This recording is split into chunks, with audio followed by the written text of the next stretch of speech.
In this rapidly changing world, we all have a choice to make. Either we future-proof ourselves or we risk becoming extinct. Hi, my name is Maulik Parekh and I'm the author of Futureproof Your Career and Company. There are three very powerful forces shaping and influencing the future of work. Artificial intelligence is infiltrating our companies and our jobs. The digital natives are storming the workplace and turning it upside down. The gig economy is changing not only who gets the job done, but also where, when, and how. If you look at the news headlines, you will see companies and even industries becoming obsolete. You will see jobs and skills becoming irrelevant. And what is so alarming is that the rate of this disruption is gaining speed, gaining momentum. So the most pressing question facing our leaders today is, how do I future-proof my career? How do I future-proof my team, my department, my company? Well, this book has all the answers that you're looking for. So go on Amazon and grab a copy today.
In this rapidly changing world, we all have a choice to make. Either we future-proof ourselves or we risk becoming extinct. Hi, my name is Maulik Parekh and I'm the author of Futureproof Your Career and Company. There are three very powerful forces shaping and influencing the future of work. Artificial intelligence is infiltrating our companies and our jobs. The digital natives are storming the workplace and turning it upside down. The gig economy is changing not only who gets the job done, but also where, when, and how. If you look at the news headlines, you will see companies and even industries becoming obsolete. You will see jobs and skills becoming irrelevant. And what is so alarming is that the rate of this disruption is gaining speed, gaining momentum. So the most pressing question facing our leaders today is, how do I future-proof my career? How do I future-proof my team, my department, my company? Well, this book has all the answers that you're looking for. So go on Amazon and grab a copy today.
Hi, everyone. Welcome and thank you so much for joining the virtual book launch for Maulik Parekh's Future-Proof Your Career and Company. Feel free to share the live broadcast link to your colleagues, to your families, to your friends, so they can also join us in this exciting event. Now, over the next hour and a half, we're actually going to share with you the journey of the book.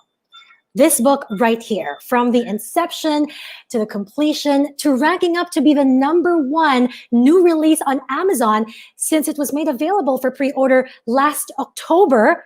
And of course, we'll be discussing, sharing these great insights from the book with our special guests today. Now, if you want to grab a copy of the book, your own copy, the ebook version is now available on Amazon.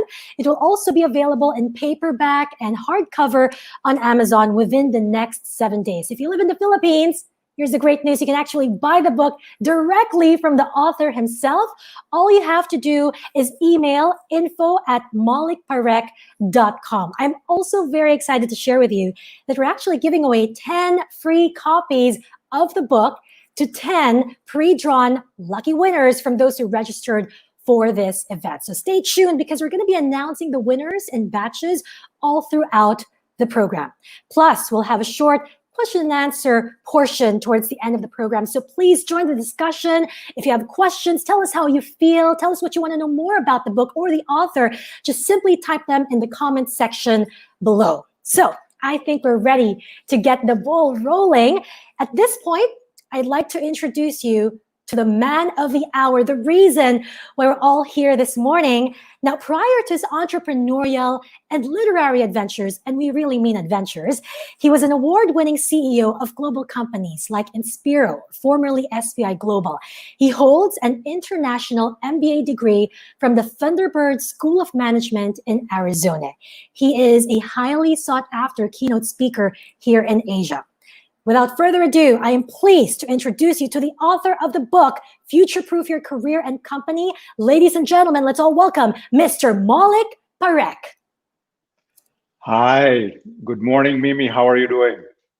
Great, Maulik. I can feel the energy from all those participating. How are you feeling? I mean, you're launching the book. Does it feel I'm real? feeling great.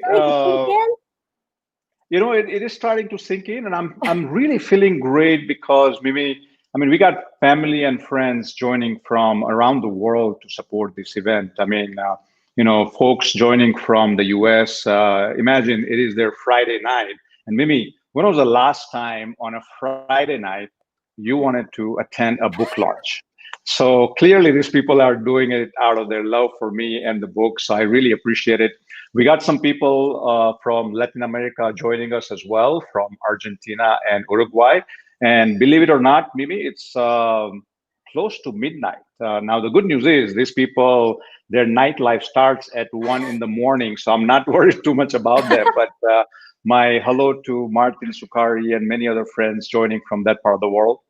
We have also some very special guests joining us from Japan as well. It's their weekend, it's their lunch hour. So I really appreciating that they have taken time out of their busy schedule to be with us. And obviously, maybe as you know, we have a big contingent from the Philippines joining us as well. And many of them work in the BPO industry. They do night shift. So typically it's their time to get some rest right now, but they are staying awake, hopefully caffeinating themselves to be part of this event. And I'm truly grateful for everybody to be part of this event. It means a lot to me. To have participants from all over the world only proves one thing, Maulik. This is a global conversation we're having today. And the book is truly very global. Anyone in any part of the world can actually relate to it. So why don't, we're very excited to hear more about the book, Maulik. I read it myself. It's a pretty easy read. It's 179 pages long, thereabouts. It felt to me reading it like I was reading a collection of short stories, well-researched short stories, easy to digest, direct to the point, the how-tos, how to future-proof myself and companies. Can you tell us more about this book and what got you around to thinking, okay, I'm going to sit down and I'm going to write it? It's a good question. I'm getting that question every day now. I've been thinking about writing a book for a while, and the idea for this book has been marinating in my consciousness for at least 3 years. And the initial idea was triggered by two reasons. One, a professional reason and a personal reason. Professionally, as you know, Mimi, until very recently, I had this great privilege to work with one of the leading BPO companies here in the Philippines called Inspiro. And during my last 3 years with the company, I started to notice some very powerful trends that were emerging. They were gaining strength, they were gaining momentum. And I'm talking about artificial intelligence, the digital natives, and the gig economy. I mean, I started seeing artificial intelligence slowly sneaking into our jobs and processes. I started seeing digital natives storming the workplace and turning it upside down. And I saw the gig economy and the power of the gig economy, that it was changing not only who got the job done, but also where, when, and how. So while this disruption was taking place in my professional life, my personal life was also disrupted for the better. 4 years ago, my first daughter was born, Clara.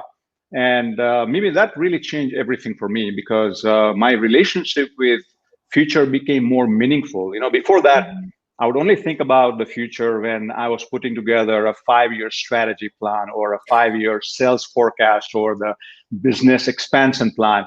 And suddenly, with Clara's arrival, I started thinking about the future in terms of what kind of future she will grow up into. What kind of skills and talents that she would need to succeed and to thrive in this rapidly changing digital world. So, in a way, this book is actually a result of this professional and personal curiosity.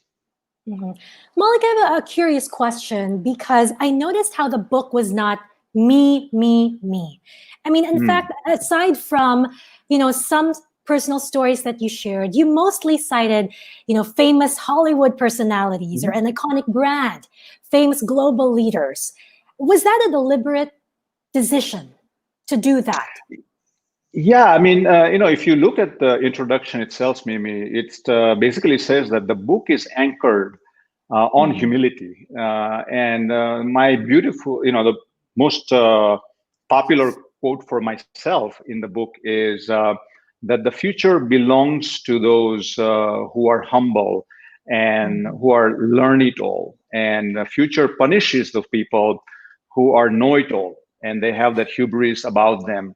So I wanted to kind of walk my talk and say, yes, I have been a CEO for global companies for 10 years, but I'm coming from a place of, I want to learn more. I want to be the expert student and not the expert. But Maulik, this sets us up for a sequel, perhaps, when we'll learn more about your own journey eventually. Absolutely. Okay. So before we move on to the panel discussion, we'd like to announce the first 3 winners who are getting a free copy of this wonderful, wonderful book. So we're going to flash their names on screen right now. Wow. And they're coming from different countries. Martin Socari from Argentina. Congratulations. We also have Toru Izuta from Japan. And from the Philippines, JP Maris. Congratulations, guys. You just won the first 3 copies of the book. We actually have 7 more lucky registered winners who will win the copy of the book, but you're going to have to stick around, of course, to find out who. I mean, it could be you. Okay. Congratulations, guys. Maulik?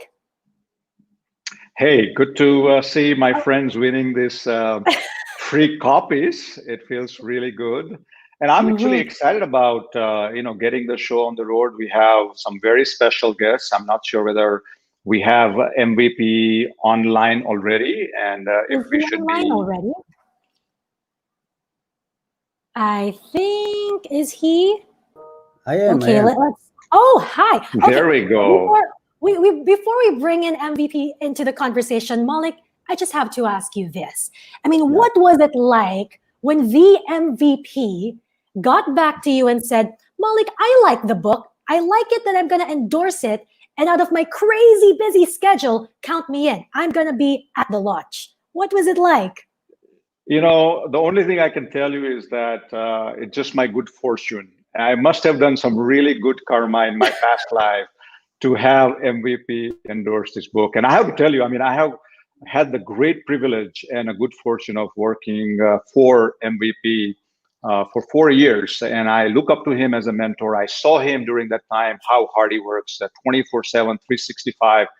He has a million other things to do. So I was very hesitant to actually ask him to read a book, but mustered enough courage to send him a manuscript, and luckily he agreed. And within a week, Mimi, without me following up, he sent me an email with his very beautiful quote. And as you know, part of his quote is actually on the very front cover of the book. So I am just so delighted that he has agreed to be part of this event as well, and it means a great deal to me. Okay, so I think we can't keep everyone in suspense any longer.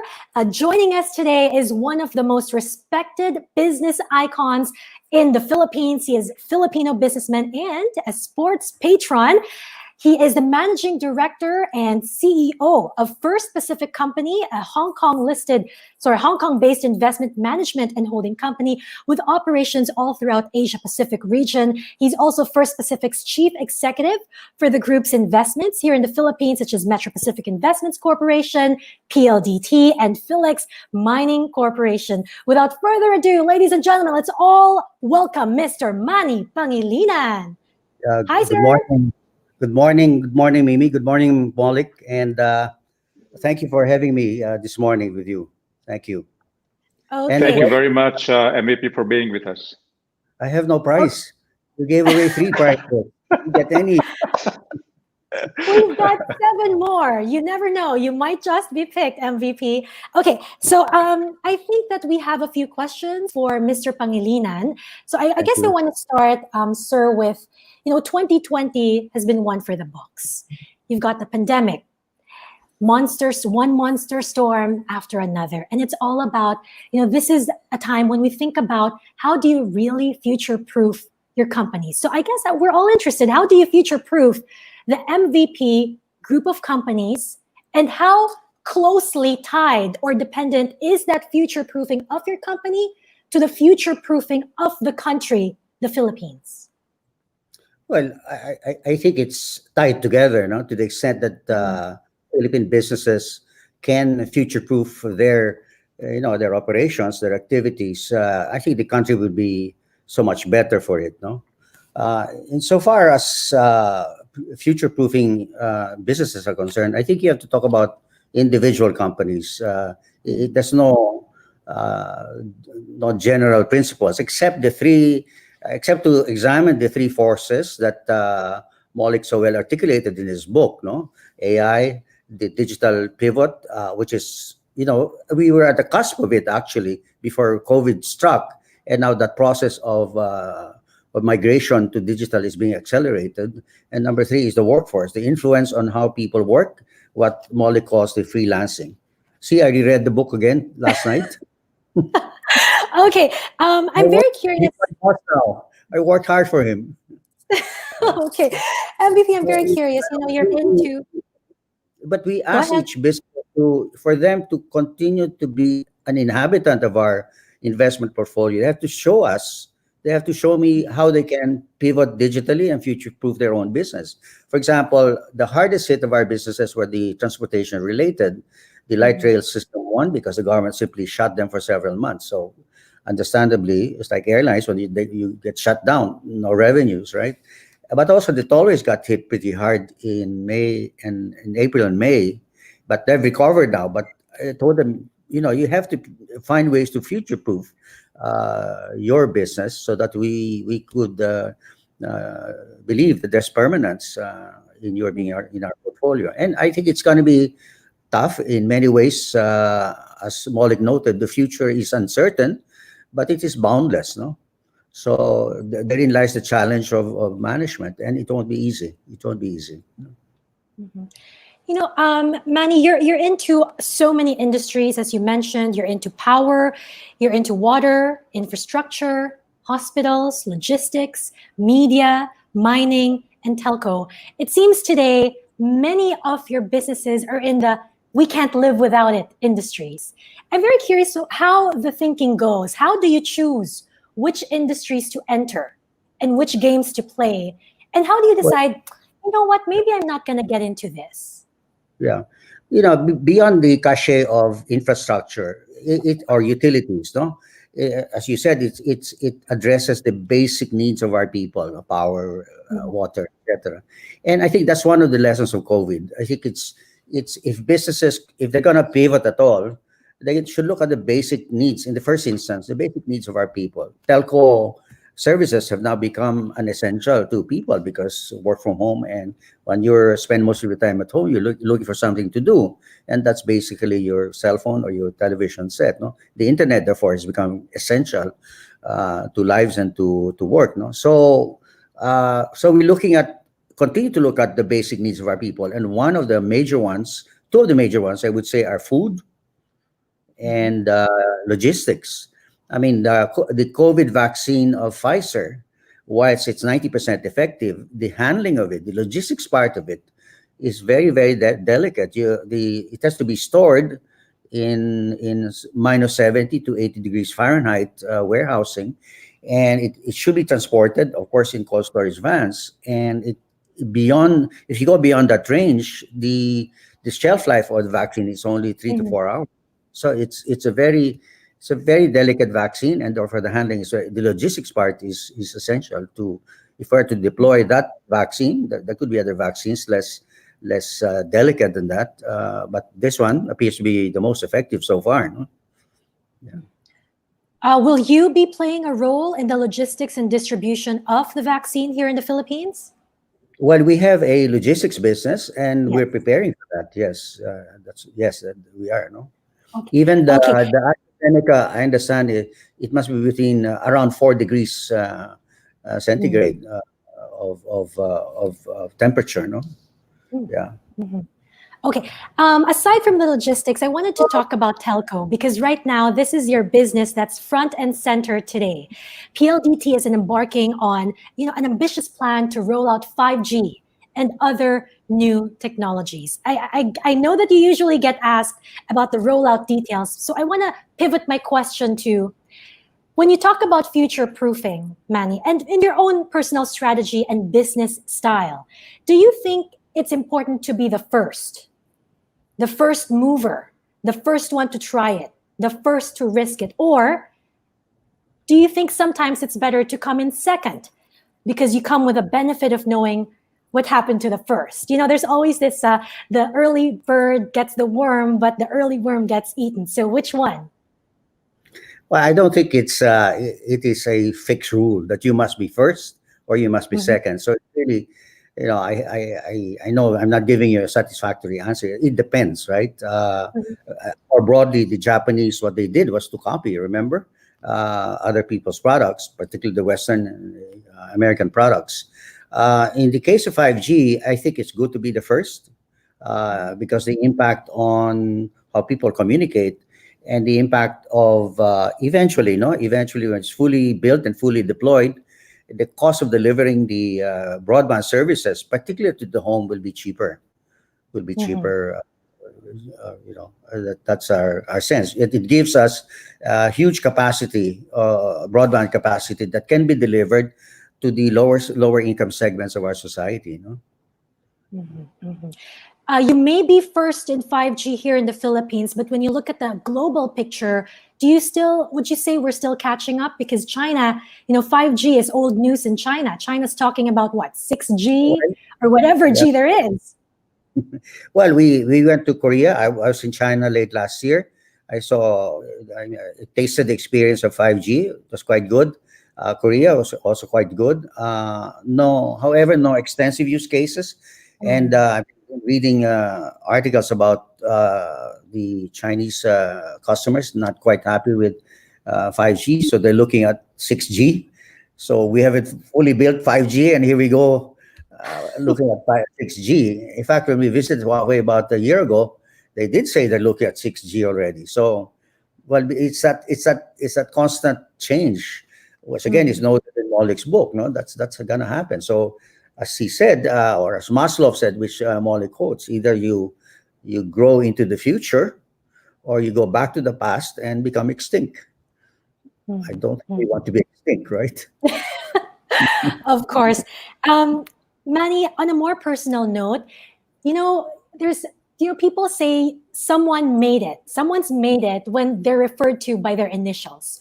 Everybody calls you by your initials, MVP, which also stands for most valuable player.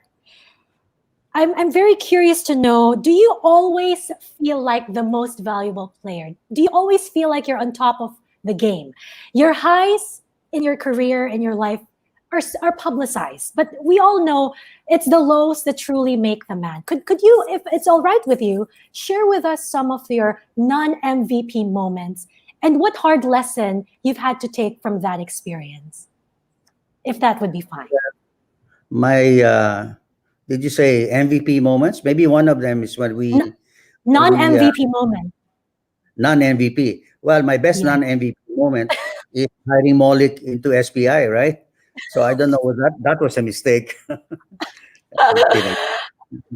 Well, my Uh, moniker really, obviously, like, you don't choose your parents. If I did, I would be choosing maybe Warren Buffett, right? So I don't have to work. It's my mother, I guess, who gave me the name. And originally, my first name was Rafael. It wasn't Manuel until my mother decided to name me after Manuel Luis Quezon. So I'm actually Manuel Luis Velez Pangilinan. So no claim to credit. It doesn't bother me. It doesn't. I don't feel it. It's a catchy nickname, but otherwise, I move on. And because, as Maulik earlier indicated, it's a question of humility. And at the end of the day, you cannot do it alone. It's a team effort. It's like basketball, and grateful to have a great team. Actually, I would say that, for example, in the case of PLDT, this is the best team ever assembled. I think in the 22 years exposure I've had with PLDT and Smart, no, and the same is true for the rest of our companies. Of course, it's not perfect, but there are also ways to improve. No, for yeah. for many of us who look up to you, and are curious, how how do you deal with an outcome that you did not want? How do you deal with failure? Is there something you tell yourself when you feel, okay, I've done my best, it's time to let go, it's time to walk away? That, How do you deal with that? it's really quite simple. You just have to remember what Winston Churchill once said, and it's a very very instructive aphorism that he wrote. No, he said, "Success is never final. You're only as good as your last quarterly results. You're only as good as your last deal, right? So, and then the world expects more and more of you. So success is never final. Good to, that's what I tell people too. Okay. Good to relish the moment of your success, but guess what? Tomorrow, people expect you to do more, and so forth and so on. Failure is not fatal, Mhm. right? It's not the end of the world if you fail. You'll meet failures. It's just what they call part of the rich tapestry of life. So don't feel that you're impervious to failure. You will meet failures along the way in many many parts of your life, whether it's business, your love life, etc., etc. So Mhm. you just have to deal with both knowing that it's a fleeting moment, whether you're successful or you're a failure. Okay. And of course, coming from MVP, we're all going to believe that. Final question.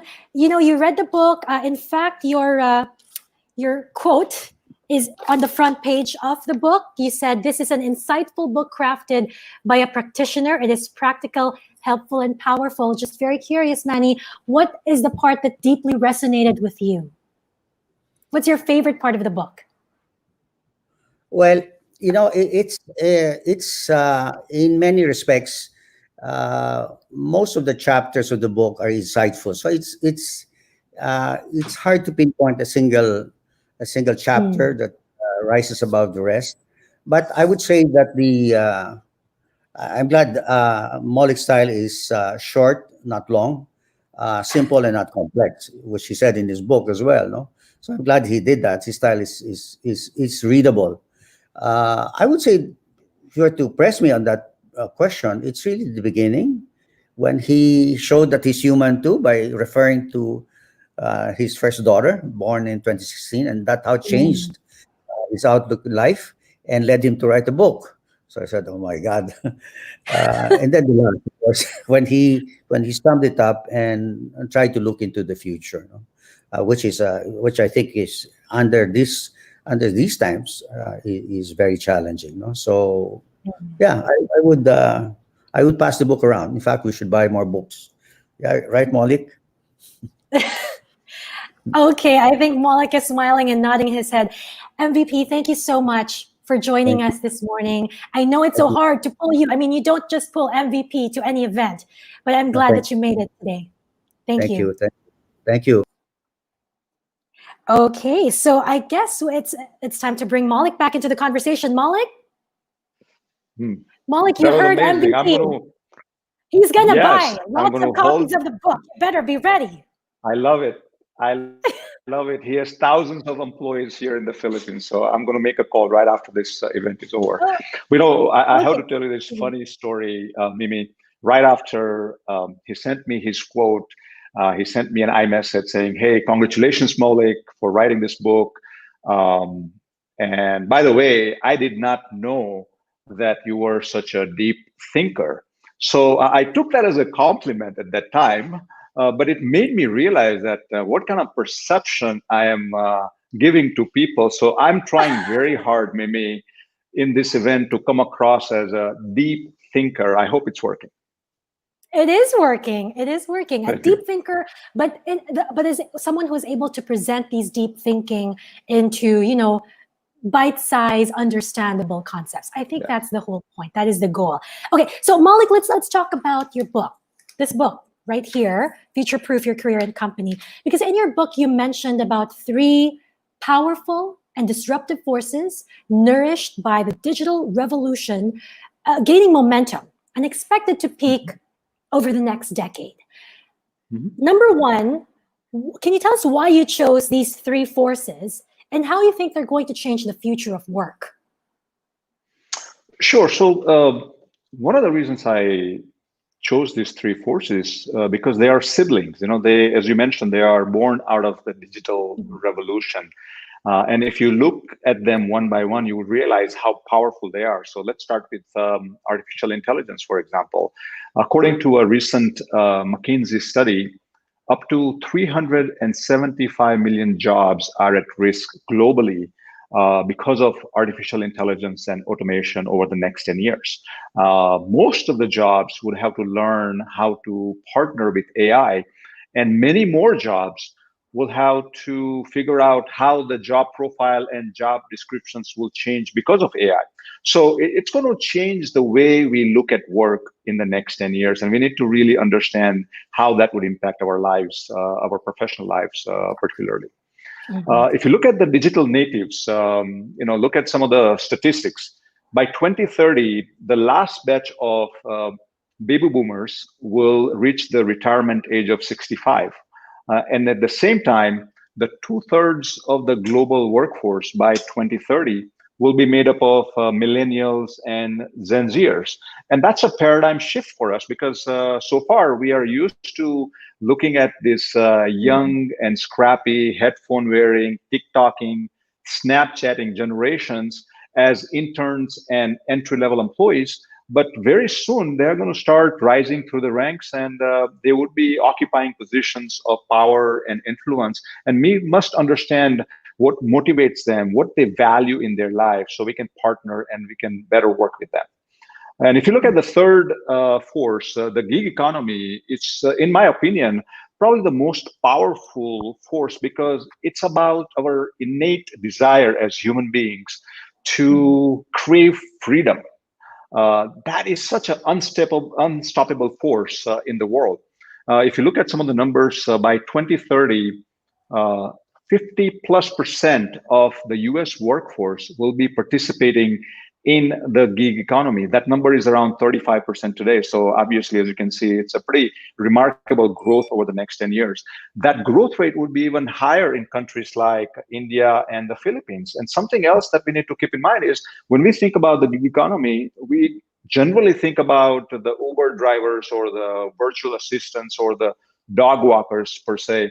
But 45% of the gig economy is coming from highly skilled professionals, professionals in the fields of IT, business consulting, marketing, many different fields that would require incremental education, law and accounting, for example. So, one of the things I write in my book, Mimi, is that during my research, I actually came across two Harvard graduates, Harvard MBA graduates, and they left their traditional employment and said, freedom is what I'm after. That has become a currency in their life. And their profile was on Upwork, one of the freelancing platform. I even came across one of the graduates of a Harvard Law School who left a law firm to start his own practice and become a freelancer servicing clients from around the world. So it's a very, very powerful force, and it's going to change the way we get the work done in the next 10 years. Mm-hmm. Maulik, if I may share one of the lines that really stood out for me from your book, it's in one of the chapters where it said, "Let us remind ourselves that the cliched term "me generation" was not coined for millennials. It was first used in the 70s for baby boomers. Every generation when young tends to be a bit self-absorbed. Then life happens, humbling us along the way." Yes. This is the me generation, it's the you do you generation, it's the woke generation. Yes. Do you think that the younger generation are, born, are built, or raised with a future-proofing DNA already?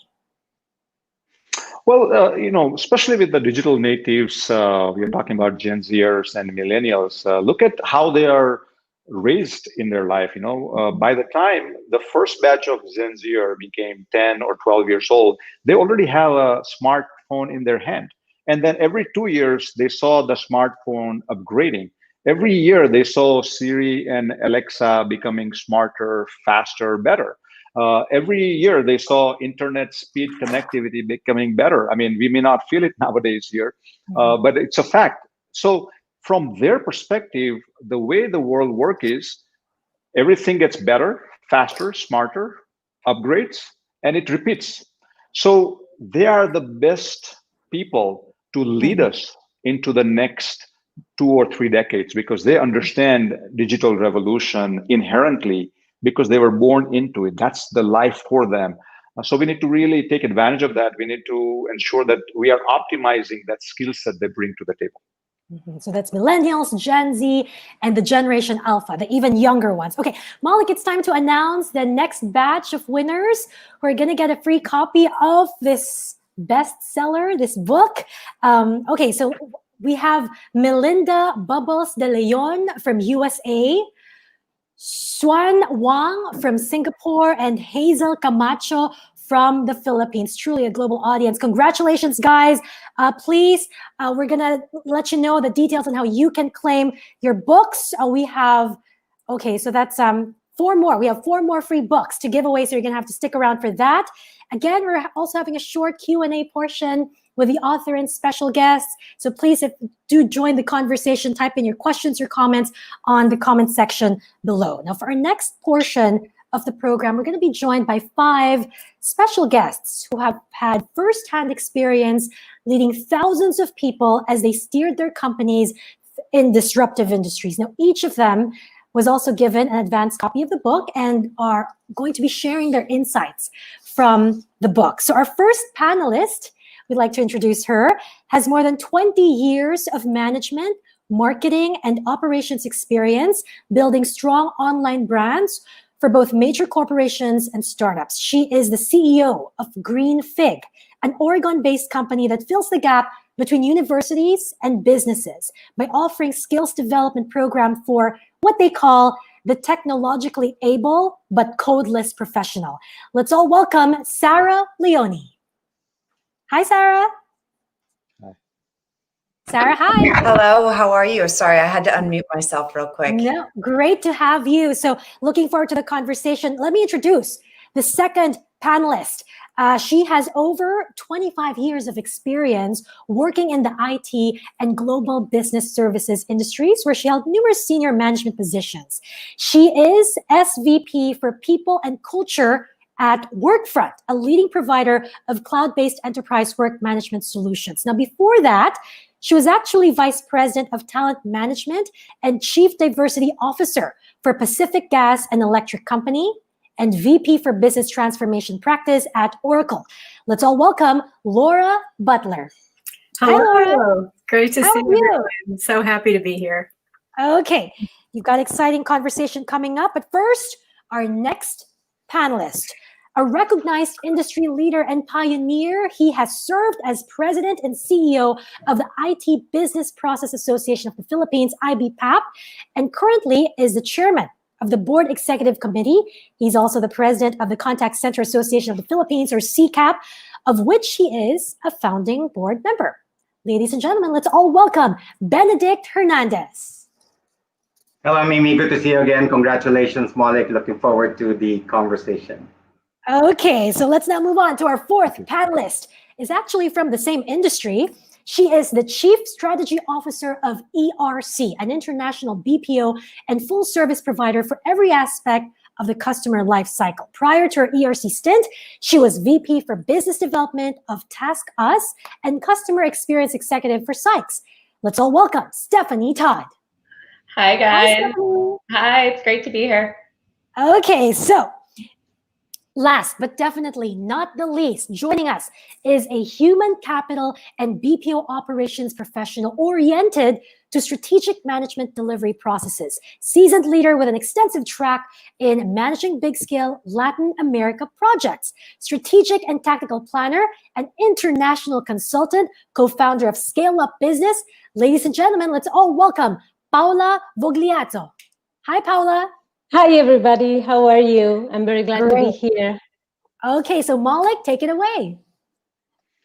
All right. Hey, thank you so much, Mimi, for the introductions. And guys, you all look great. I am so appreciative of the fact that you have joined this event. It means a great deal to me. And I know Mimi and I both have plenty of questions for you. So we're going to kick things off. And I'm going to start with Sarah. Sarah, one of the reasons I was super excited about having you as part of this panel is because even though we are talking about future-proofing our careers and companies, you and your company are focused on future-proofing higher education, which comes before the careers and the companies. You're helping bridge the digital skills gap, which is widening, obviously, day by day. So would you please share with us what are some of the trends in higher education that we should all be paying attention to that will play out at the workplace in the next 10 years? Yeah. I mean, I think one thing, Maulik, is your book talks about growth or extinction, and MVP talked about extinction. And that is a real reality for higher education that they need to think about today, right? The challenge that higher education has is it's a massive ship and it's incredibly slow moving. And the reality, especially in the United States, is that their ways of working, their ways of doing don't really align to how quickly technology is advancing, right? And how quickly the skills that individuals who are graduating from college need, how quickly they're expanding. And so I think we're going to see three key trends. One is there's going to be a number of universities that go away, right? And I think we're going to see a lot of smaller universities, a lot of local regional universities, smaller liberal arts colleges. We're going to see them go away, or we're going to see consolidation in the space, pure and simple. And to some degree, COVID's playing a role in that with, the lack of the international students coming in, but also we're just seeing general trends in the population that we're just not going to see the same growth as we have historically. And so the things that universities need to do, and the trends that we're starting to see pick up is, one, the four-year degree is becoming, I would say, less and less the only option, right? The only path to a career. And so alternative credentialing is becoming much more important for these universities, thinking about different ways to help individuals build those skills. And not just like the hard skills, but a lot of the things that you talk about in terms of those human capital skills to be successful, super important. And, I think the third piece, and we're starting to see some of these trends, it's just universities getting closer to industry, right? Understanding the needs of employers so that students are coming in, right, are faced with a much stronger ROI than they potentially have historically seen in the past. Oh, good. One of the things that piqued my interest, what you're talking about, that some of the universities may not exist in the next 10 years. And that's what I came across as part of my research as well. that a lot of the Gen Zers have no patience to go through a 4-year degree. They think it's very expensive. They think it's outdated, it's antiquated, Yeah. and it doesn't prepare them for the skills they need over the next 10 years. So the question I have for you is, we may be in a situation where we may not find people with degrees and diplomas that we are used to, but we'll find these Gen Zers who have the drive and the desire to succeed. So how do companies take them under their wings and invest in their training to prepare them for the careers and the jobs that the companies would need?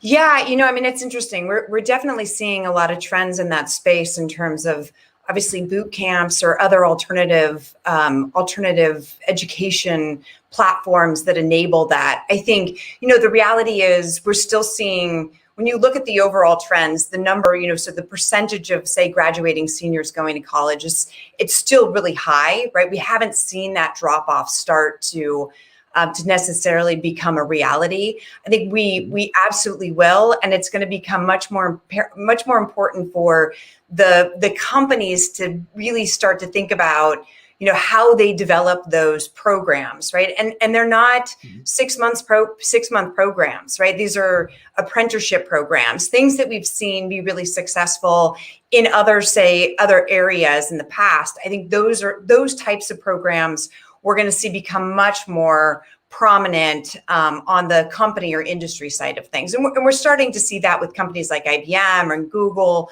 who are creating their own pathways. I think the reality is it's going to take some time before we start to see pretty monumental shifts in terms of the populations going in that direction. Definitely a lot of adult learners, folks that are looking to reskill because they've recognized that whether their job's been, whether their role's been automated and they have to reinvent themselves. I think that's the first wave we're going to see. And then, as we refine those pathways, I think we're going to start to see and create success. We're going to start to see more of those graduating seniors follow that trend. Well, that's good to hear. One thing that worries me, Sarah, is when I look at my 4-year-old daughter, and she doesn't even have patience to finish the 15-second TikTok video. So I don't know how she's going to one day go through 4 years of education. So hopefully, by the time she is in that age, there will be better alternatives for her to pursue higher education. I mean, there has to be, right? There has to be. That's the answer. That's good. Well, thank you, Sarah, for sharing your thoughts. I want to bring in Laura. It's a perfect segue. While Sarah is working on future-proofing higher education, Laura, you are working with a company that's trying to future-proof the workplace itself. You and Workfront are trying to help the leaders and the teams and the companies get the right work done. Not just any work done, but the right work done that's aligned to your strategy. So from your perspective, a couple of weeks ago when we were preparing for this event, you mentioned that you are already feeling the perfect storm, or at least the initial signs of it, where you're seeing the impact of AI and the digital natives and the gig economy playing out in what you're doing. So would you please share with us what are some of the trends that we should all be thinking about, paying attention to, and being prepared for it over the next 10 years? Well, I think one of the things I really appreciated about your book, and even as you were introducing it, is technology is everywhere. It's absolutely pervasive. And this rapid acceleration is actually what's new. We've had technology in the past, as you were talking about, just even from horses to cars and things like that. But the speed and the rapid iteration is making it far more urgent. I feel like this book is just so required reading because the time is right now. And as a technology company, what we've been doing to adapt to that is we have to have a relentless focus on integration. Platforms need to be interconnected. Data needs to flow from one system to another with ease, and it needs to be available at an instant. As you were talking about AI, kind of like radiation, it's just seeping into everything. And digital natives in the workforce, and they are the majority, our workforce is 78% millennial and many in leadership positions. They expect a digitally fluent culture that's not just about technology, but useful connected technology. In fact, we did some research with Jason Dorsey in the Center for Generational Kinetics to study how millennials and Generation Xers experience work. And over a quarter of millennial workers said that they'd already quit a job because workplace technology made their job harder due to poor technical solutions and integration. That's a quarter already quitting a job. And frankly, we need great people in these jobs, which brings me to the last point, is this gig economy, which is literally unleashed talent. We've got access now to talent anywhere, anytime, and anyone. And there's folks that, due to disabilities or household obligations or life changes, they're underemployed, they're brilliant. And I loved how Sarah was just talking about the transformation of education, because I look at that far beyond just fresh grads, but the opportunity for people to participate in work, which will totally bring unrivaled creativity and solutioning and problem solving and innovation. That's great. And I'm glad that you picked up on some of the things that we talked about in the book as well. You know, part of your job is also creating passionate work environment and nurturing culture that promotes innovation and creative thinking, out-of-the-box thinking. The question I have for you is, you know, now we have 4 generations at a workplace, from the baby boomers all the way to the Gen Zers. How do you achieve that, given each generation is so different from the other? You know, they are all different from each other, but I absolutely felt like chapter 10, your infused purpose chapter, really spoke to the connective tissue across all generations. It's not just about a passionate work environment, it's about a purposeful work environment. It's something that every generation craves, that purpose in their work. They want to know they're part of something bigger than themselves, they're making an impact. And when people feel that connection, they work harder and they do better work. In fact, it's been said that they're 4 times more likely to be engaged, more motivated, learn faster, and more fulfilled. And that is not something that's unique to millennials. It's unique to every generation feels that. No, that's good. I mean, it's actually one of my favorite chapters, you know, and when I wanted to impress people, you know, while I was writing the book, to say, hey, I'm coming up with this book, I would only send that chapter because it was really one of my favorite chapters. And luckily it works. And, you know, like MVP, after reading that chapter, it's okay, I'll read the entire book. That was good. But thank you, Laura, for your comments. I want to turn to Benedict. Benedict, you wear many hats, as Mimi described your background. Currently, you're leading a very large workforce for Accenture Philippines, a company that I admire as one of those that is always at the forefront of trying to be future-proof. But you also wear the other hat, which is you're the chairman of the Contact Center Association of the Philippines, representing 800,000 people working in the industry. So from your perspective, when you look at the future of this industry, a very human-centric industry, how do you see this industry being so different in 2030 versus what it is right now? What are some of the things that we should be preparing for now? Sure, Maulik. And I've been in this industry for 20 years now, and you're asking me, you know, to stay on maybe for another 30 more years. I align with you being one of those dinosaurs, and I think when I was reading your book, I was thinking maybe I should upskill myself with a generational shift. But in the last 20 years, were never really stagnant for this particular industry.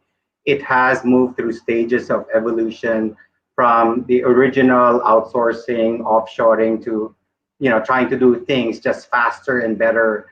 We first adopted manufacturing principles and techniques of Lean and Six Sigma to get things done faster and better. And then we started adopting tools in technology, including automation and some artificial intelligence, some tools and platforms, again, with this drive for productivity, trying to do things faster and better. But what is exciting is that over the last few years, and I think this is the next 10 years, people are going to really, really drive behind this, is that the journey now is not going to be just about being faster and better. The journey is going to be how to become smarter enterprises, how to be more intelligent enterprises, how to be more adaptable and flexible. And sure, there's a whole suite of technology element of that, but I like in your book the focus on the human part of all of these changes, and also the excitement of what we're about to actually undertake. I've been around this industry for the last 20 years. I've actually been part of those industry bodies for the last 20 years. And I keep thinking maybe I should get out of this, no, because maybe I'll stay forever here. But the reality is it's never been the same. And it's very, very exciting what we've seen over the last 20 years.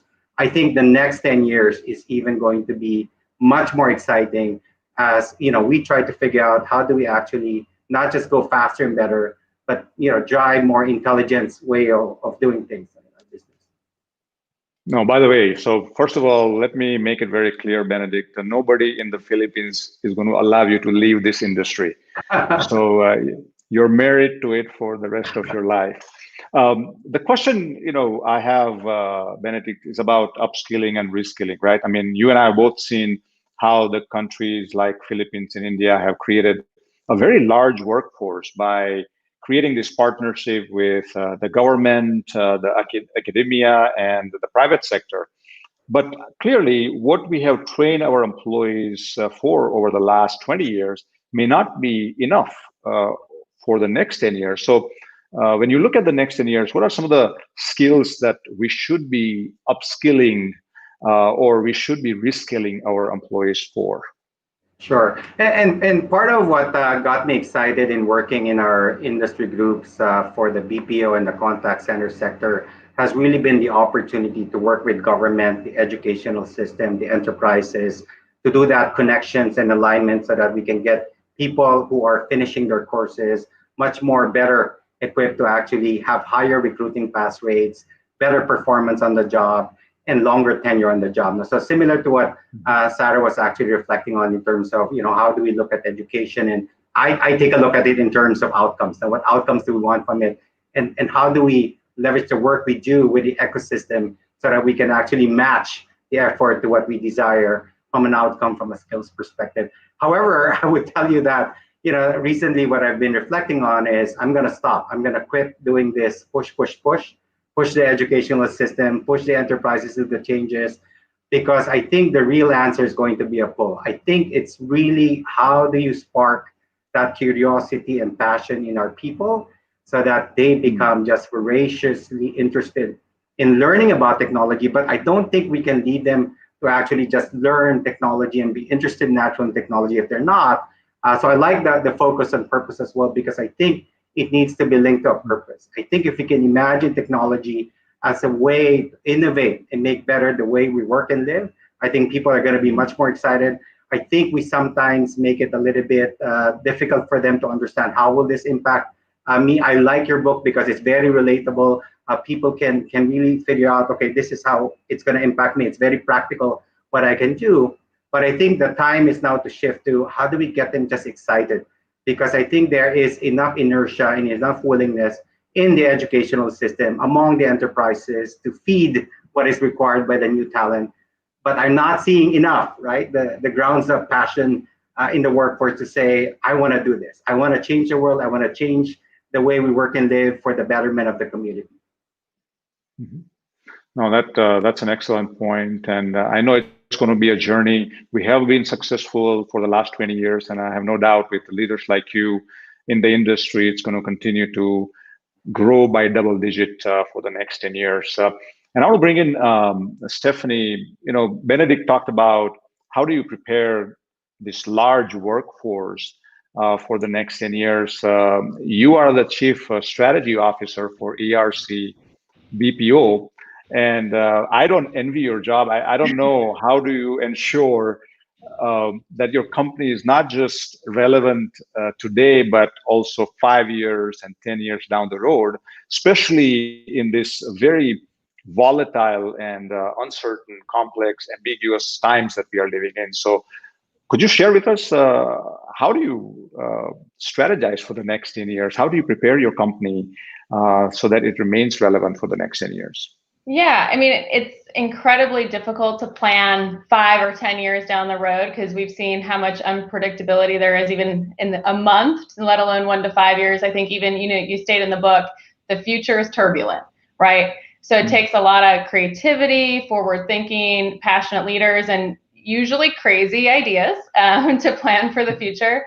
So I, get the fortune of working with our leadership team to look at like our current tech stack, processes, operations, and really dig into exponential technology to make sure we're headed down the right path. I mean, I don't have a crystal ball, but we try to figure out where the future is going to take us.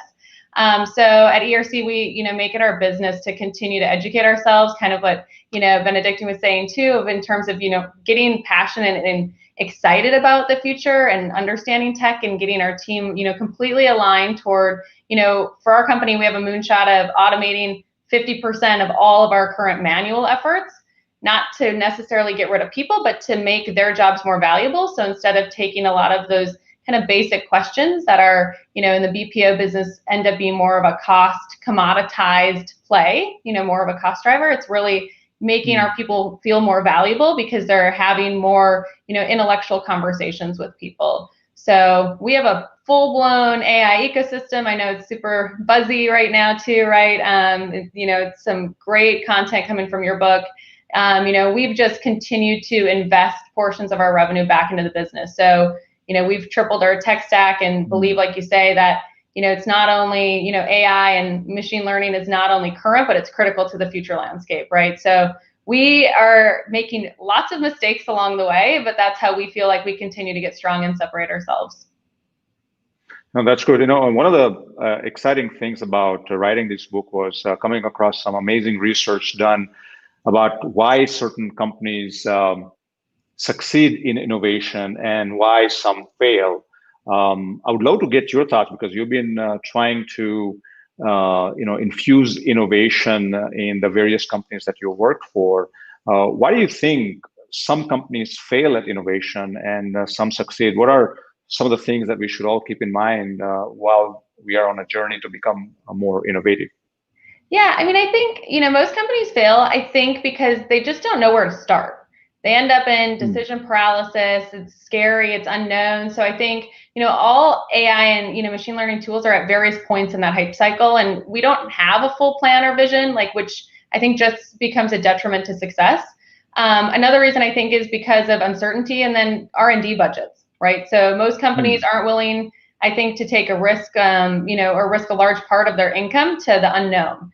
And more importantly, I think a lot of people aren't patient. They're not patient enough to fail over and over again or keep trying. So most companies hope that, if we just keep business as usual, someday my problem will be solved with some product off the shelf. And that's not typically how it works. So, Expo Tech is getting better and faster every single quarter. And there are still businesses that wholly underestimate, I think, the speed of which, where the technology is moving. So, just kind of like you state, I think people think also that automation and certain portions of automation are going to take years to come, where I think it's going to be shorter than we think. So I think the most important thing leaders can do is embrace technology, talk with their network, educate their staff, get people excited about it, not afraid of it, and then, not think any idea is too crazy. No, that's good. I mean, one of the things that I came across, Stephanie, along that line was companies would take their entire senior leadership team on a week-long boondoggle to Silicon Valley and think that if they breathe this innovation that's in the Silicon Valley, they would all become very innovative. And that doesn't happen because that's very cosmetic. What you're talking about is actually creating a culture of innovation that permeates throughout the organization. So thank you for your comments. Paula, how are you doing? I know it's beyond midnight. Are you awake? Yes, I am. How are you? Good. And I'm listening to the. I know. So thank you very much for staying awake this late and being part of this event. Paula, I mean, I've known you for many years. When I saw you first time, you were running operations, then you got into HR. You have done sales and strategy, and then you actually became a freelancer turned entrepreneur a few years ago, and you started your own business, Scale Up, and you're trying to help these Latin American companies become future-proof. So when you're looking at these companies, what are some of the things that you see they should be doing to future-proof themselves? What are some of your observations that you can share with us? So yes, and taking some of the comments from the panelists here, I think that the first thing that I would definitely talk to them about what they should be doing is infusing purpose, right? This is one of the key things, and actually will definitely go to every single decision outside of strategy, and go to improve practices, especially on HR, where you have to make very sound changes on many practices to future-proof your department. And so along that way, and talking now about talent and talking to the HR professionals in Latin America, I will definitely give them three short pieces of advice. And the first one is to actually think of talent as a virtual, asset. Don't think that you will go, to the same location that you actually worked last year and find a talent there. You actually have a lot more resources and places to look for good talent. So the second piece of advice will be the good talent in the future may not want to work for you full time. They will be maybe freelancers that want to collaborate with your organization, but not on a full-time basis. So start planning for that. Start changing your practices to actually be attractive to those type of professionals.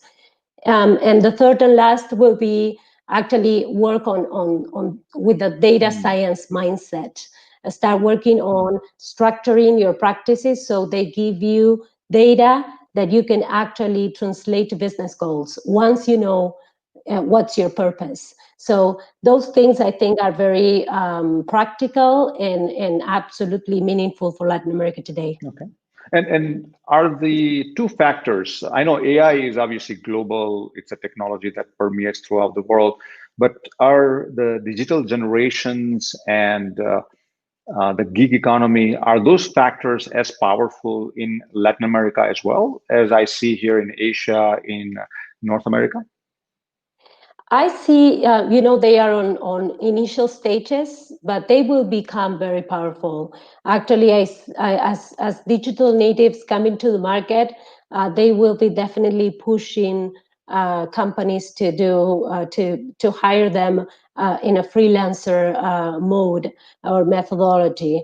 Me myself, I spent many years working for a lot of companies. And then decided to collaborate with many of them at the same time, actually, facing different scenarios and learning from each one of them. So I see that they will be pushing companies to change their practices and actually, making room for them. And maybe, the pioneers for this in Latin America will be small companies, startup companies. Those are kind of sweet spots for freelancers in the region, and for sure, countries that see the benefits of this and maybe change some conservative labor legislations or cultural obstacles will be the ones adopting it and taking advantage of this synergy that will for sure come to our region as well. That's good. Good to hear that, what I'm talking about in the book is actually relevant in your part of the world as well. I know I am getting a message from Mimi that she's dying to become the host again and ask you more questions. So I'm going to turn it over to Mimi. Mimi, take it away. Hi, Maulik. I really wanted to ask questions about the book from our special guests. I know that we all read the same book, but we're reading the book from using different lenses, from our different professions, our different locations. So I guess I wanted to get each of your take on specifics of the book. I wanted to start with Sarah. Sarah, I know you're a race car driver. You describe yourself as a fierce competitor and you're not ashamed of it. You go, girl. These are qualities that I imagine are perfect when it comes to future-proofing, not just your career, but your life. Is there anything in the book that you think resonated deeply with this part of you? Yeah, I mean, so I think originally the question was chapter, and I'm like, it's a section for me. So all 5 chapters that talk about future-proofing your career really spoke to me across a number of ways. So one part of it is the company that I run, right? And helping individuals think about future-proofing their career and having it not just be about skills, but the human qualities, right? I love the catalyst piece, the captain piece, how you take ownership of your life, how you take ownership of your career amidst all this change and background that's happening. And I will say, I think the piece that really hit home for me as well was the futurist side, right? Because, and Stephanie talked about this as she was thinking, you know, as she was highlighting some of the challenges in her role. I mean, we are in completely unprecedented times. The only thing that is going to stay the same is change. And so being able to really think about what could be, right? Not will be, what could be in building those scenarios. So those sections for me were super inspirational. Benedict, really I want to go to you. You know, the headlines for the BPO industry these days is, you know, the BPO industry used to be the sunrise industry. You know, from sunrise, it's now closer to sunset. Is there any part of the book that tells you otherwise? Is there any part of the book that says, no, you can actually enjoy sunrise all the time? It's not a one-way street. I think Mimi, great point. I think one thing to reflect on, Mimi, right? In the most difficult economic year of the country, the BPO industry has really been resilient. We're going to be about flattish when the rest of the economy are actually nosediving. I think we've demonstrated resiliency over many other crises in the past over the last 20 years. So that's one word I think about when I think about this industry, which I'm incredibly proud of, which is resilience and the ability to adapt. If you think about what we had to do, right? We think about it, overnight, we had to actually get, you know, hundreds and thousands of people in safer work home environments, and had to figure out, you know, our teams had to figure out, you know, how do we do everything virtual sourcing, recruiting, virtual training, onboarding, you know, performing, everything had to actually be redone on the fly, just because we were. So I think resilience is one of them.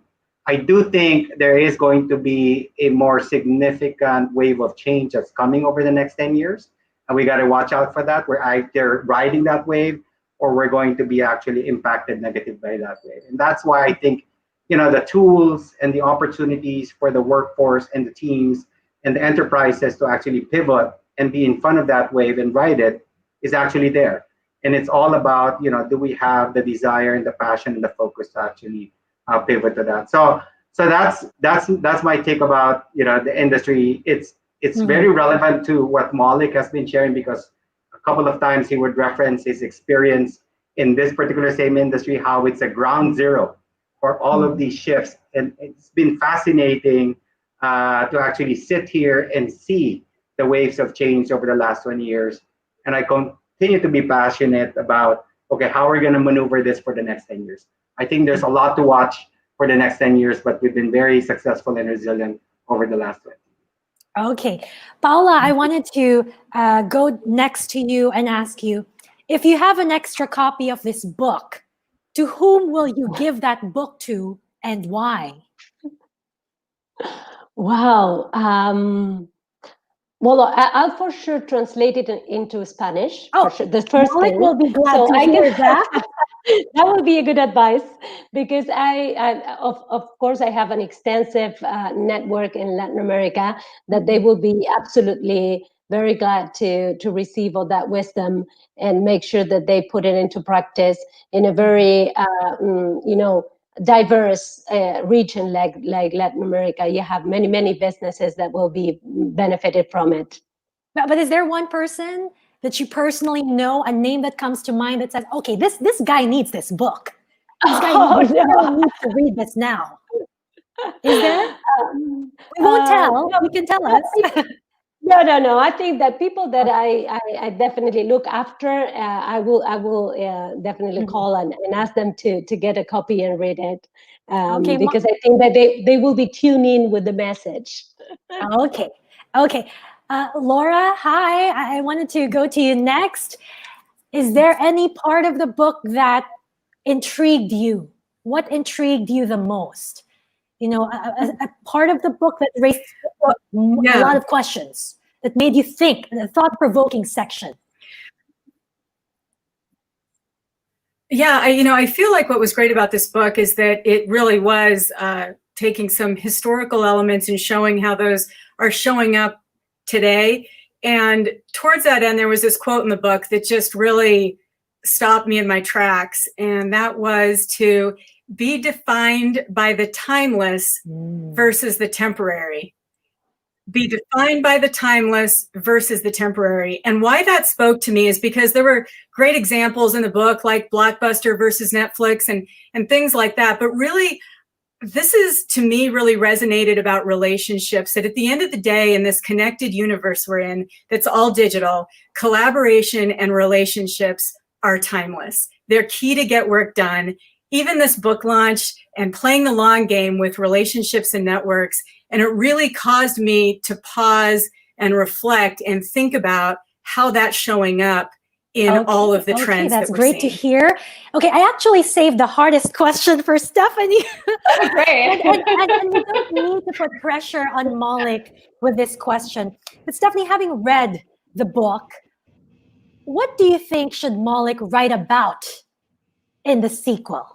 Oh, wow. Okay. That is a tough one. I was really impressed with it was a great read. I had my kids actually read, my two oldest read it as well, which they loved the parts, when he was infusing his daughters, like talking about Claire to run for her life when it comes to love, which, I found fascinating.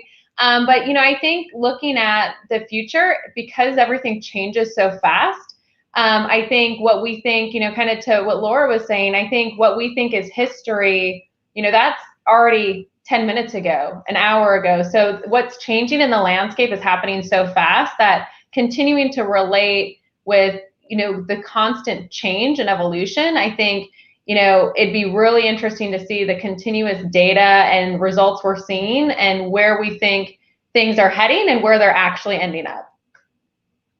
Okay, I'm sure Maulik is standing by and hearing this. Okay, thank you so much, guys, for joining our discussion. I'm going to have to bring in the guy in the hot seat now. Maulik, hi. Maulik? Hello. Hi. You heard what they said. I leave for 5 minutes and you guys give me work. What's up with this? No, but that was really fascinating answer. What Stephanie is saying is that, this is not an end-all be-all. You need to constantly reinvent yourself and look at the future as it continues to unfold. Okay, Maulik, we have more work for you. Lots of people trying to squeeze in their questions for you. So I guess we pull up the first question now, coming from, let's see, the first question, I think from Daniel Kunanan. This is now the Q&A portion with the author. Okay. Daniel says, hi, Maulik. What industries and jobs are you foreseeing that will cease to exist in 10 years? Wow. Wow. Well, I mean, instead of looking at what industries and jobs that will cease to exist in the 10 years, we should be talking about what skills and talents that would become obsolete over the next 10 years. So the one way to answer that question is if anything in your job that you do is repetitive, boring, predictable, that would most likely become obsolete in the next 10 years.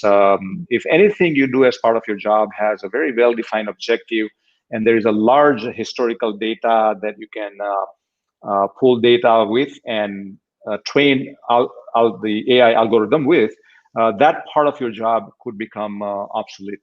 And the third thing is if any part of your job where you're only using basic cognitive skills, whether it's learning, predicting, reasoning, that part of your job could be done by AI. So my recommendation and my suggestions to people is to go for things that are truly human. Continue to invest your time, effort, money in becoming more empathetic, becoming more inspiring, becoming more creative, firing both sides of your brains versus just being creative or analytical. Those are the things that people should be focused on versus looking at the industries or the companies that may become obsolete. Okay, unfortunately, we don't have much time, but we'll make sure that your questions get to Maulik. But for now, we're going to move on to our next special guest. Joining us today is one of the most respected business speakers in the country. He has been featured in many company leadership conferences, both here and abroad. He is a broadcaster, a writer, an entrepreneur, speaker, and just an overall achiever. Ladies and gentlemen, let's all welcome Mr. Francis Kong. Hello there. Hi, Mimi. Hi, Maulik. Hi, How are you Francis. guys? Hi, How are you guys? Francis. Hi, Very how are good. you? Thank you.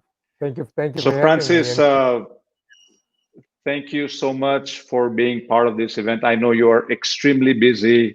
You're doing webinars, meetings with the clients. So really appreciate it. It's an honor to have you here, Francis. We'll go right into the questions. Obviously, I met you first time in 2015, Francis, when you were the keynote speaker at one of our events at SPI Global. And I still vividly remember that speech because you took on some very complex issues, you simplified them, and you left us with very memorable and actionable insights. So as that was 5 years ago. Now we are in 2020. And so as you're preparing your audiences and your followers on social media and your clients for the next 10 years, what are some of the lessons that you are imparting with them so that they are prepared for the next 10 years? Well, the most important question for me now is that why did it take you too long to write your book, Maulik? And so, and I'm so happy you did. And what is important right now is to create the awareness that change is a day-to-day basis now. And change has been happening even pre-COVID days. The pandemic simply accelerates change, and that there's no longer any luxury of time to still dilly-dally and think whether we want to pivot and adapt to it or not. And that's why, you know, what I may call right now is digital is now the new default.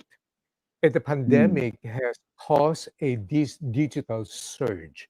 So if you notice, Maulik, a few years after my experience with you is I went on an assignment from clients with no other theme. The title that they gave me will be self-explanatory, digital or die. It was so difficult to change the mindset of the people in the workplace to adapt to the digital platform and the digital technology because there was so much resistance and there were so many reasons why they don't have time to do it. But now there's no resistance anymore. So what I'm doing right now is not to say I told you so, but what is, hey, this transformation is now accelerating at a pace that is beyond our imagination. So we need to catch up and pivot and adapt with the change. No, absolutely, and you're a prime example of it. I know, your work in the past required you to get in front of people in person, and now you have completely changed that model. You're doing many webinars online. I see that on your social media feed. So you clearly have adapted. The other question, Francis, I have for you is. I really envy you for your social media following. I mean, you got thousands of people following you. I just finally took the plunge into social media. So you clearly have adapted to the new digital age. But as you look at the next 10 years, how are you personally remaining relevant? How are you personally ensuring that you are up to speed on where the world is going and that you are prepared for it? I think it'd be great for people to hear how you personally stay sharp in these changing times. That's a great question. And by the way, as a professional speaker like yourself and me, every time the speaker says, that's a great question, that means the speaker doesn't have an answer yet. But I'm going to give you an answer. I consider myself as an early adopter. When Facebook entered the picture, I experimented with it because I came from the manufacturing world of fashion and garments. And that has trained me the basic definition for the word fashion is essentially change. I understand the longevity of a trend. I understand it will be booted out by new trends coming in. So I understand that my job at that time was not to manage a garments company, but how to manage failure.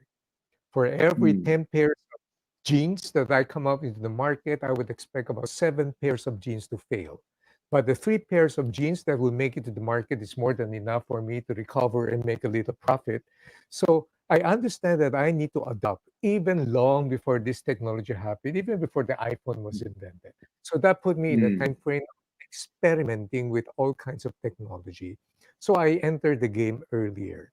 Now here's the thing: after reading your book, it is a very it is a very emphatic reinforcement for me to say that as we pivot, as we change, as technology develops, the methods of doing things may change, but the mission remains the same.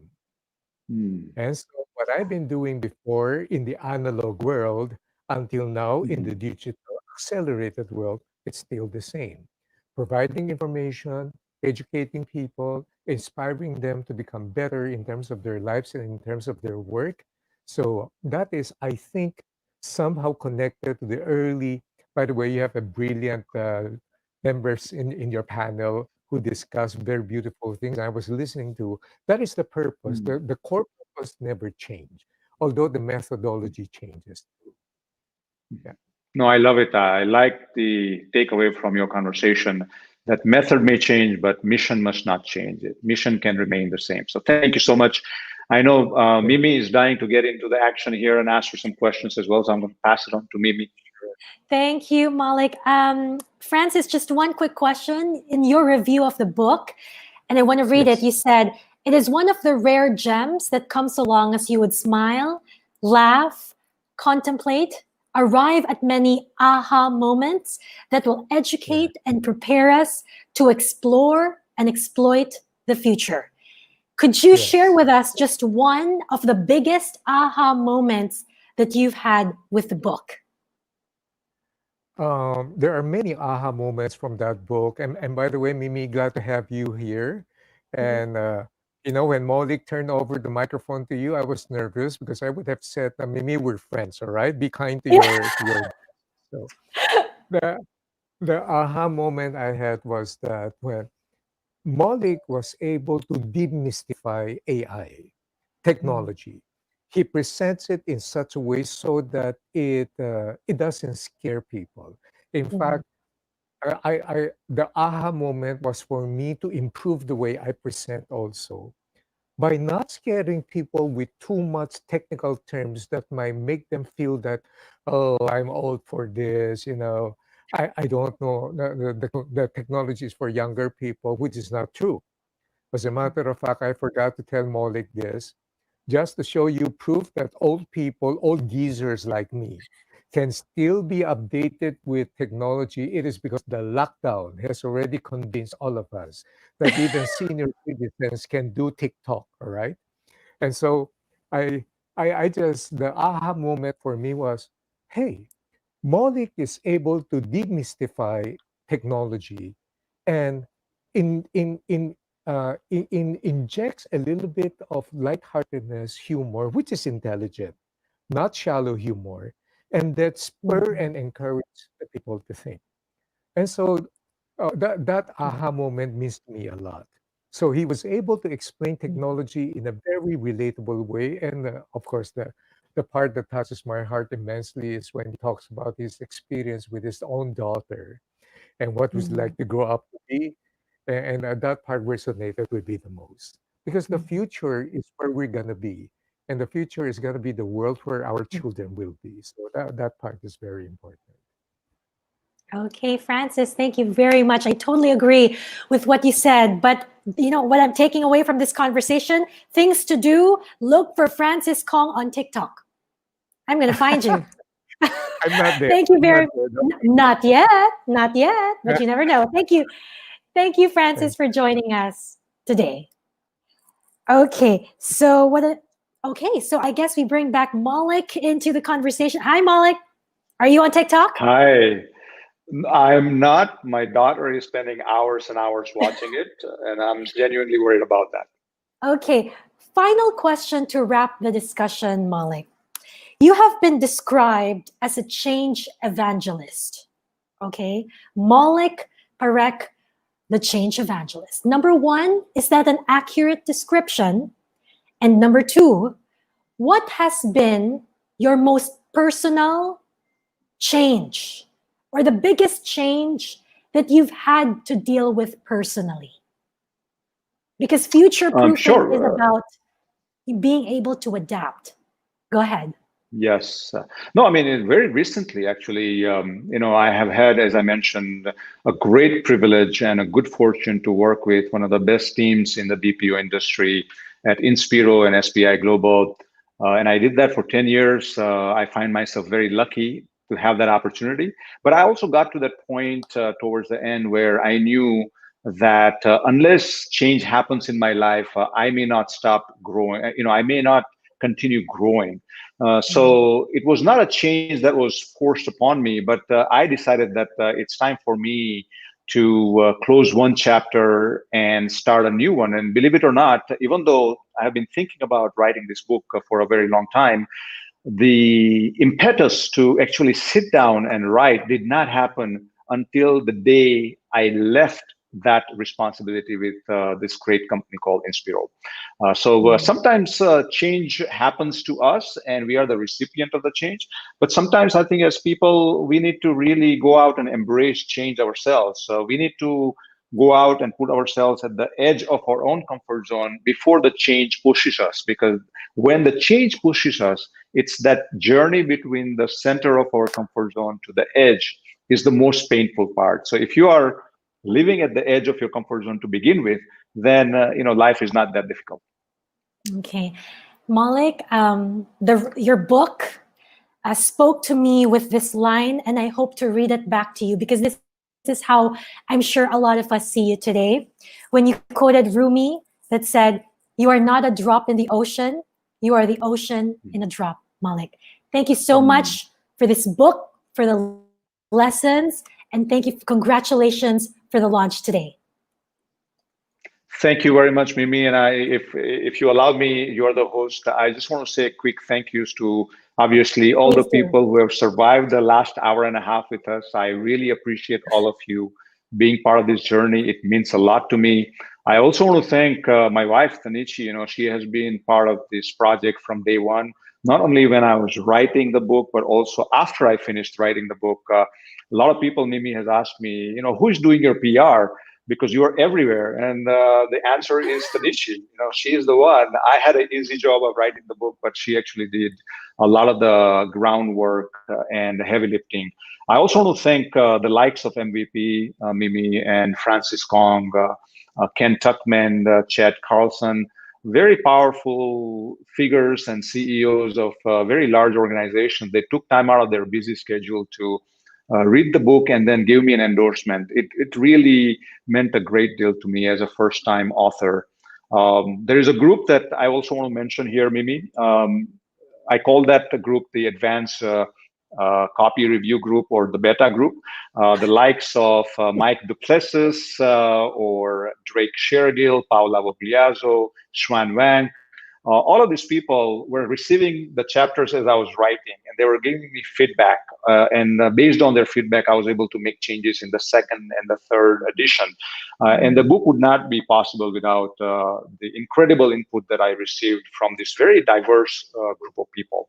And then last but not the least, there are a lot of people working behind the scene to make this event happen. I want to give a big shout out to our friends at Team Asia, Monette and Bea and Pam, Danny, Abby, and many others who are working behind the scene to make this event happen. It's been a great experience working with them. KMC has given a beautiful office for us to do this event. And then obviously the ABS CBN books, they are publishing this book here in the Philippines. And what a pleasure it has been to work with Karen and Christine and Mark. So it has been it has taken a whole village to put this book together, Mimi, and I want to make sure that I share my heartfelt Gratitude. Thank you, Maulik, for that. And of course, you're not going to get away with this. We still have 4 more books to give away, 4 more lucky winners. The final set of winners of a free copy of Futureproof, Your Career and Company, ranked number 1. Again, number 1 on the new release list on Amazon. And the lucky winners are Kathleen K. Nieves Castillo from the Philippines, Kapil Agarwal from India, Alvin Lam from Hong Kong, and Nereza Parial from Canada. We will get in touch with you guys on how you can claim this great, great book.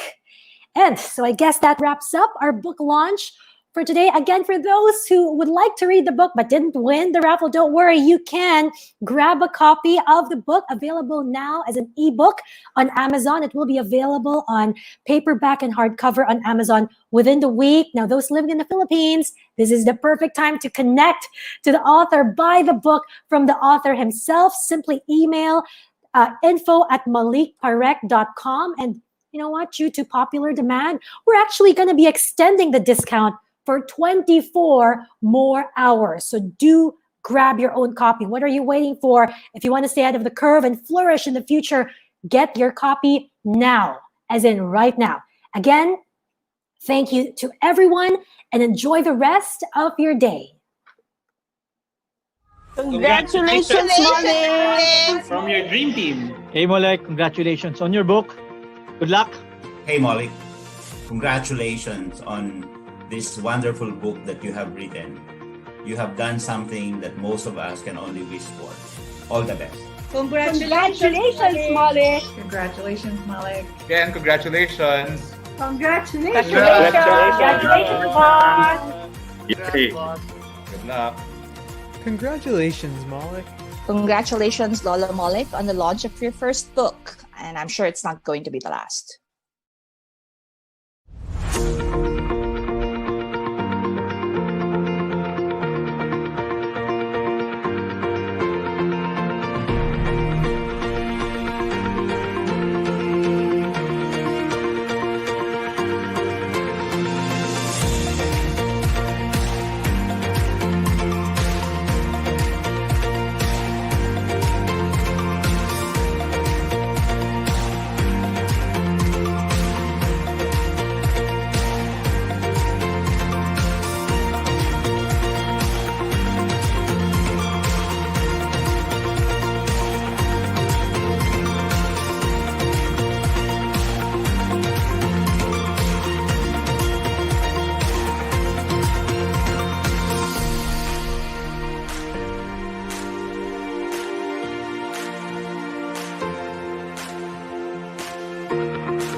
In this rapidly changing world, we all have a choice to make.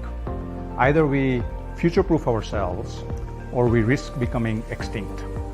Hi, my name is Maulik Parekh and I'm the author of Future-Proof Your Career and Company.